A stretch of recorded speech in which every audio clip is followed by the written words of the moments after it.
करो। चलो आज के क्वेश्चन हल करते हैं। आज थोड़ा एक्स्ट्रा क्वेश्चन लेके आए हैं। पहला क्वेश्चन का सॉल्यूशन देखो। पशु प्रीचर भट्टी का सूर्य से आने वाली परावैंगनी किरणों को ओजोन परत का जो क्षरण होता है उसके लिए उत्तरदायी कौन है?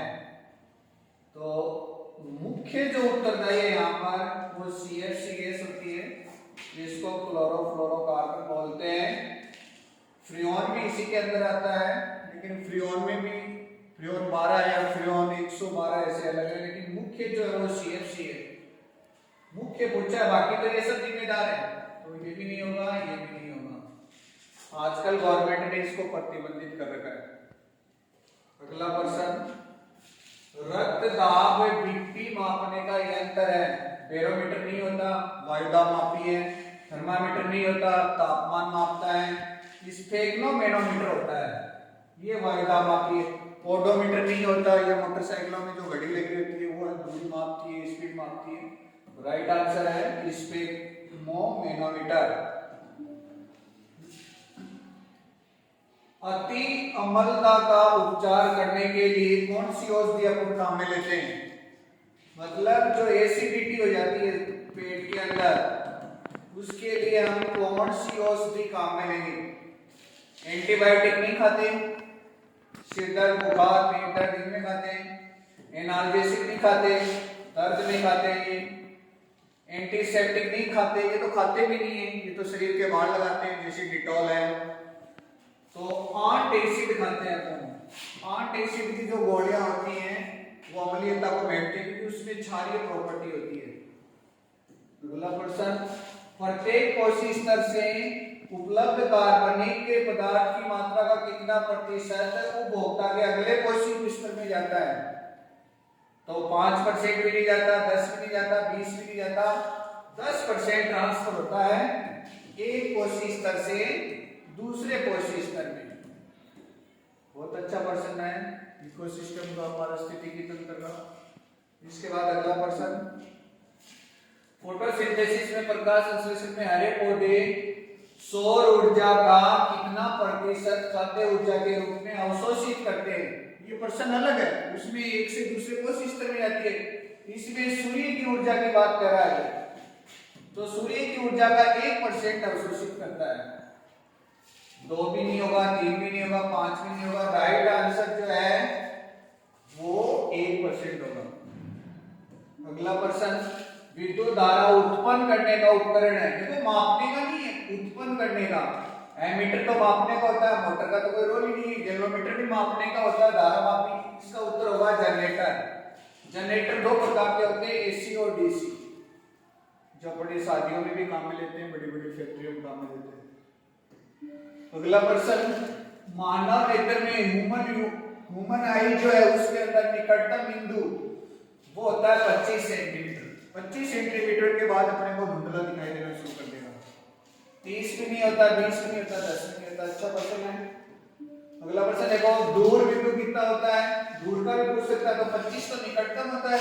नियर पॉइंट एंड भी होता है, ये तो 30 भी नहीं होता, 0 भी नहीं होता, और फार पॉइंट जो है वो ये होता है अनंत। यानी अपनी आंख कितनी भी दूर तक देख सकती है, उसकी कोई लिमिट नहीं है। इसके बाद अगला प्रश्न, मानव नेत्र की रेटिना पर जो आंख का पर्दा होता है उसके ऊपर जो इमेज बनती है, प्रतिबिंब बनता है, वो कैसा होता है? काल्पनिक तो हो ही नहीं सकता, तो ये तो ऑप्शन वैसे ही कट हो गए। वास्तविक सीधा भी नहीं हो सकता है कि ऑप्शन वैसे कट हो गए। तो चौथा आंसर होगा वास्तविक, उल्टा और छोटा। मस्तिष्क में जाके फिर ये वस्तु अपने को प्रतिबिंब का ज्ञान करवाता, मस्तिष्क और फिर सीधी दिखाई देती है। बाकी आंख में तो उल्टा ही प्रतिबिंब बनता है हमेशा। अगला प्रश्न देखो, मनुष्य शरीर का सामान्य तापमान 37 डिग्री सेल्सियस होता है, 35 भी नहीं होता, 43, 44 भी नहीं होता। औसत मान है, सबका फिक्स नहीं होता, औसत मान है। किसी का 37 से थोड़ा ऊपर हो सकता है, 40 भी हो सकता है, 38 भी हो सकता है।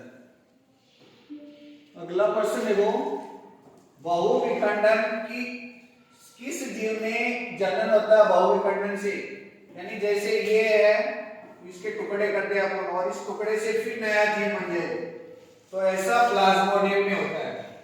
और प्लाज्मोडियम कहाँ पाया जाता है? मच्छर का पैरासाइट है। लेशमानिया नहीं होता, अमीबा नहीं होता, हाइड्रा नहीं होता। तो राइट आंसर प्लाज्मोडियम। अगला प्रश्न देखो, मानव में निषेचन कहाँ होता है? यानी अंडाणु और शुक्राणु का मिलन। अंडाणु और शुक्राणु का मिलन। तो अंडाणु और शुक्राणु जो होते हैं वो अंडाशय से तो अंडाणु निकलता है, गर्भाशय में इसमें तो आगे भ्रूण का विकास होता है। योनि जो है ये तो मार्ग है शुक्राणु जाने का मादा के अंदर। तो अंडवाहिनी के अंदर या फैलोपियन ट्यूब के अंदर इसका काम होता है निषेचन का, और निषेचन करके जाइगोट बनाते हैं, यूग्मनज 2 एंड द्विगुणित कोशिका बनती है। अगला प्रश्न देखना आप, उभयलिंगी पुष्प का उदाहरण है, यानी जिसपे नर और मादा एक ही फूल पे हो। ये लो जी नर और ये प्लस वाली मादा एक ही फूल पे लगे हो। तो गुड़हल में भी ऐसा होता है, सरसों भी ऐसा होता है। आजकल जो ठंड के दिनों में खेती करते हैं अपन, तो दोनों में ही ये आंसर है, चौथा वाला गलत है। तो राइट आंसर गुड़हल और सरसों दोनों। पपीता का पौधा जो होता है वो एक लिंगी होता है, उसमें नर और मादा दोनों पौधे अलग अलग होते हैं, ध्यान रहे, क्वेश्चन आ सकता है। मुकुलन बडिंग, बडिंग की प्रोसेस किसमें होती है? बडिंग की प्रोसेस हाइड्रा और ईस्ट में होती है। एक छोटा सा पर्वत बनता है और फिर जाके नई कोशिका बना लेता है। अमीबा में नहीं होता, प्लाज्मोडियम में नहीं होता। राइजोपस कवक जो है रोटी की कवक है जो रोटी को खराब करती है, इसमें भी नहीं होता। तो ईस्ट और हाइड्रा दोनों याद रखें, दोनों के अंदर बडिंग या मुकुलन होता है। मुकुल बढ़ता है, गांठ अतिवर्ती बनती है और उससे फिर नया जीव बन जाता है।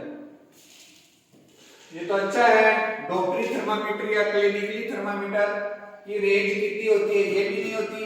ये प्रयोगशाला में जो थर्मामीटर होता है, प्रयोगशाला में जो थर्मामीटर होता है उसका पास होता है -10 डिग्री सेल्सियस से 110 डिग्री सेल्सियस। राइट आंसर जो है वो 35 से 42 का फ़ारेनहाइट में मानिए, सेल्सियस में है। ये भी नहीं होगा, ये भी नहीं होगा। तो 35 डिग्री सेल्सियस से 42 डिग्री सेल्सियस। अगला प्रश्न, विद्युत धारा मापने का उपकरण अब की बार मापना आया है। एमीटर ही होगा, एमीटर से विद्युत धारा मापते हैं और इसका मात्रक एम्पीयर होता है। वोल्टमीटर से वोल्टेज मापते हैं। धारा नियंत्रक जो होता है वो प्रतिरोध धारा का कंट्रोल करता है। कूलम्ब आवेश का मात्रक है। परजीवी पैरासाइट पादप का उदाहरण है। अमरवेल सबसे अच्छा उदाहरण है, जिसको कसकट्टा भी बोलते हैं। पीपड़ भी नहीं होगा, आग भी नहीं होगा, बरगद भी नहीं होगा। कसकट्टा या अमरवेल जो होती है वो दूसरे पेड़ पे चढ़ के जाती है, उससे भोजन लेती है अपना। कीटभक्षी पादप का उदाहरण है। नीम नहीं होता, पिक्चर प्लांट होता है। मोनोट्रोपा भी नहीं होता, कसकट्टा अमरवेल भी नहीं होती। पिक्चर प्लांट या इसको नेपेंथीज भी बोलते हैं। राजस्थान में ये पादप पाया जाता है।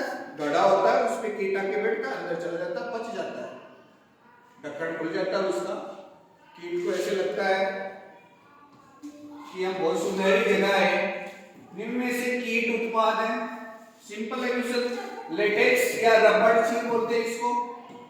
रबड़ चीज जो होता है वो पादप से निकलता है।